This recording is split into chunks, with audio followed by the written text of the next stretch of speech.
Ramai yang tanya berapa kos pecah bahagian tanah. Jom ikuti penerangan ni. Sebelum kita bincangkan mengenai kos pecah bahagian, kita kena fahami dulu maksud atau istilah dan kenapa untuk pecah bahagian tanah memerlukan kos. Assalamualaikum. Umumnya pecah bahagian ini adalah satu proses perundangan dan teknikal bertujuan untuk membahagikan satu geran tanah induk, contoh geran kongsi, kepada beberapa geran individu yang lebih kecil. Dengan proses ini membolehkan setiap pemilik yang berkongsi tanah tadi mendapat geran atas nama sendiri yang disebut juga sebagai geran individu.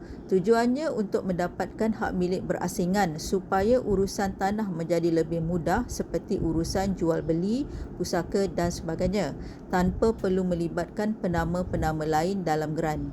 Persoalannya, jadi jika ini tanah kita sendiri, kenapa pula melibatkan kos yang perlu dibayar dan kepada siapa pula nak bayar?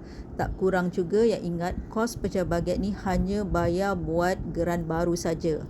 Kos pecah bahagian tanah tidak standard terpakai untuk semua tanah walaupun keluasan yang sama, sebab sebenarnya ada beberapa faktor yang mempengaruhi kos, antaranya 1.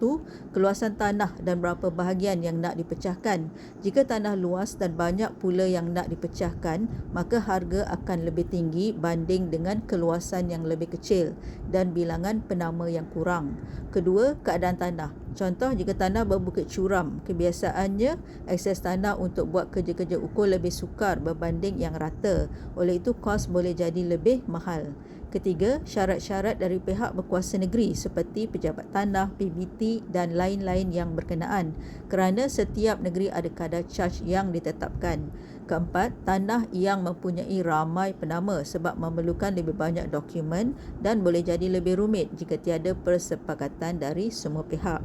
Sebab itu semua perlu faham mengapa kos pecah bahagian tidak boleh diberi satu harga tetap tanpa semakan awal sebelum mula proses pecah bahagian. Sebaiknya buat kajian awal supaya pemilik yang ingin buat pecah bahagian tanah lebih jelas sama ada proses pecah bahagian itu boleh dilaksanakan kerana setiap tanah berbeza-beza. Jadi proses dan kos juga berbeza-beza. Nak tahu proses tanah anda?